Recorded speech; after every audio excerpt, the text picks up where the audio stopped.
Mesdames et messieurs, chers frères et sœurs en Christ, nous vous saluons au nom du Seigneur Jésus. La vidéo que nous venons de publier à votre attention, c'est la seconde du genre. Les recherches que nous avons menées nous ont amenés à aboutir à de tels résultats que nous allons vous présenter. Vous aurez peut-être la possibilité de suivre cette vidéo. Vous n'aurez peut-être pas les moyens de comprendre quel est le message que nous voulions passer. Nous avons épinglé des hommes de ce temps qui ont amené le message. Mais les deux messages qui nous ont intéressés sont ceux du prophète Marion Branham et du prophète Emmanuel Dodi. Le premier est américain et le second est congolais.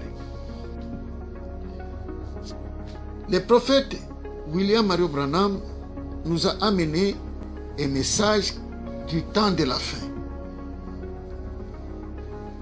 Est-ce que réellement le temps que le prophète William Marion Branham a travaillé était véritablement le temps de la fin?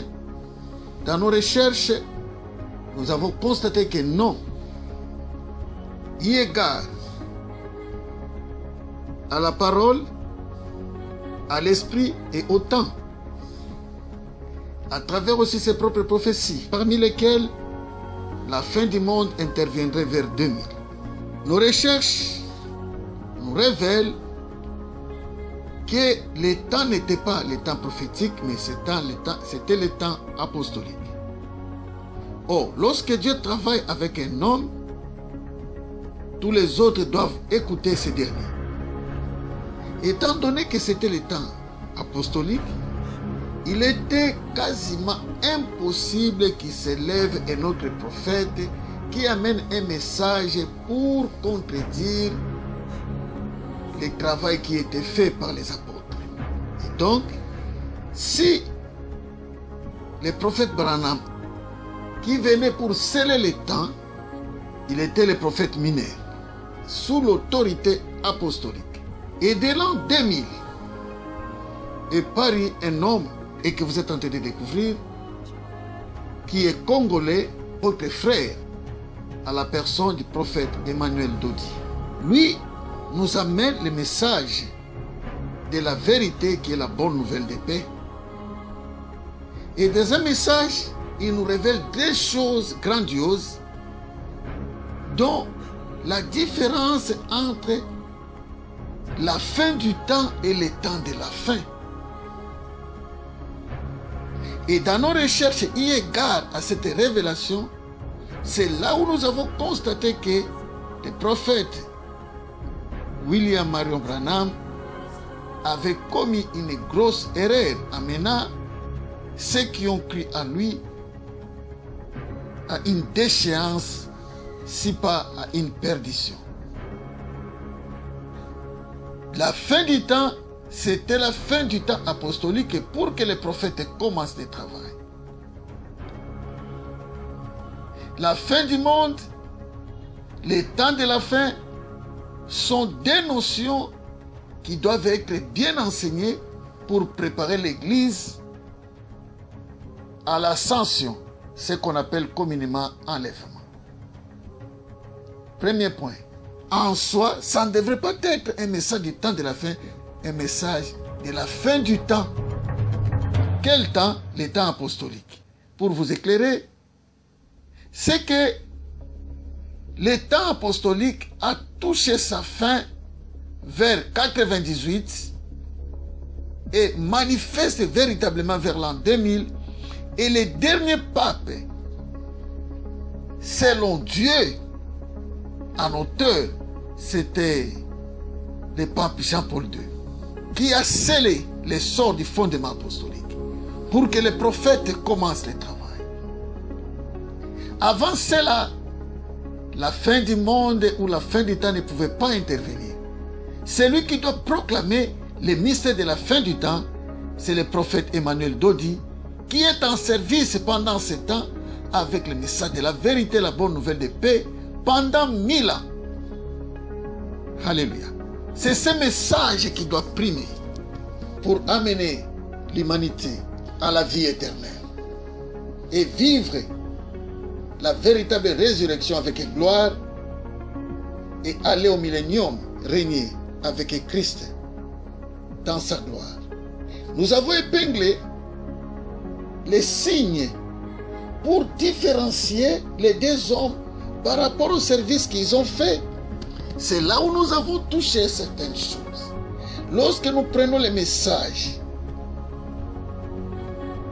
du temps de la fin, la Bible dit dans le livre de Romains, chapitre 10, que ceux qui confesseront de leur bouche le Seigneur Jésus et que ceux qui croiront dans leur cœur que Dieu l'a ressuscité de les morts seront sauvés. Alors on voit la confession de foi.